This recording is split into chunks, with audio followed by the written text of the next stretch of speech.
destined for great things.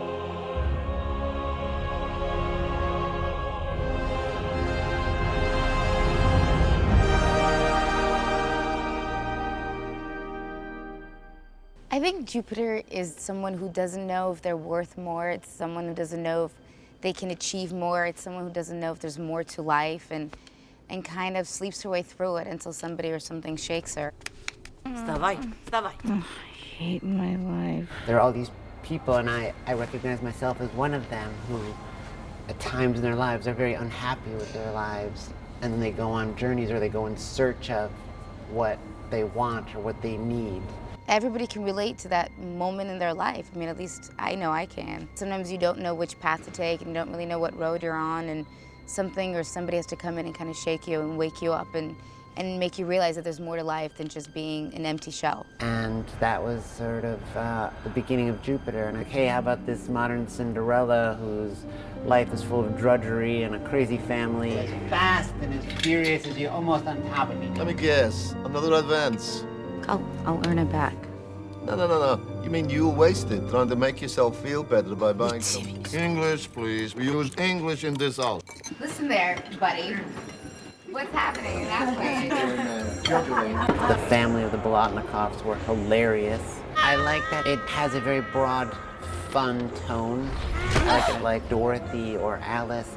She just goes off and meets people and gets embroiled in the story. We shot a sequence in Chicago that I think represents the city the way I feel about it. It's so romantically shot. She doesn't have to beat people up in order to be the main character. She's not a superhero. She doesn't have superhero powers. She doesn't know how to work a gun. It works better if you flip the switch where you thumb. She's just your everyday girl who gets put into this environment and figures it out. If there's anything we can do to make the journey easier, you let us know. Actually, you know what? I'm feeling a little overdressed, so if you maybe have something that I could change into. She's a recurrence of this other person who was the empress and super powerful, the sovereign, and had wealth beyond imagining. If she is a recurrence, then this is a hell of a lot more important than wings. If there was a protector of Cinderella, that's my character. Jupiter is the exact reoccurrence of a royalty's DNA. When that happens, she is basically given the keys to the castle. Very good. Yes! Even in her wildest dreams, she never even expected this. Your Majesty's life is going to change, if she wants it to.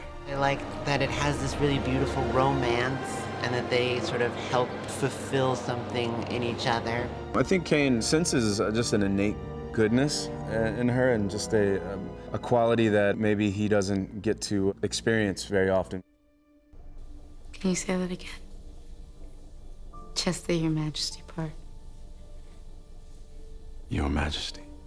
Mila's character, Jupiter, has come to the attention of the universe and this family. I think each of their priorities is to kind of lock her down. Earth was part of your inheritance, wasn't it, brother? The mother, which Jupiter is the reincarnation of. Just trying to imagine that Mila Kunis is your mother just was all kinds of confusing. Imagine it for me. Meeting your mother long after she's passed away. But I am not your mother. It makes you think of all the sort of Oedipal problems and things that are going on there. You begged me to do it! I am not your damn mother. Mind-boggling, but kind of entertaining. Apparently, being their mother, I spawned 3 little evil children. I feel horrible for them. They're amazing actors, all of them, and they were so much fun to work with. But as far as characters go, they're crazy. Kalique is the middle sister of the Abrasax family. She's like one of the first people that I meet in the film, and so she gets to like take me around and shows me all the grandeur of the planets outside of Earth. Right now, Balem owns the title to Earth, but once you claim it, the Earth will belong to you. And then I run into Douglas and tries to sweep me off my feet, tries to seduce me, so he's a little more sensual. Her Highness looks ravishing.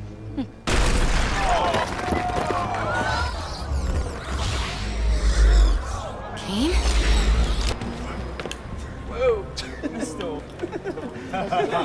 And then I get Eddie, who I had the most fun working with because Eddie, I had to slap Eddie. Eddie, like, he and I had a whole fight sequence together. We had so much fun. It was so, we call it schmacting. Because all we had to do was like,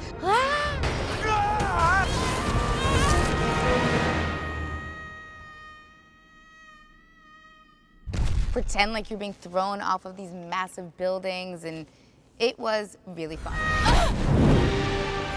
She goes off into space and goes on this crazy Wizard of Oz odyssey to learn things about herself and to come back and realize how much she loves her family and loves her home. The Wizard of Oz for us is like this heavy touchstone film. It was incredibly important to us growing up, and we watched it every single year it came out at Thanksgiving. And there's a lot of that movie in all of our movies.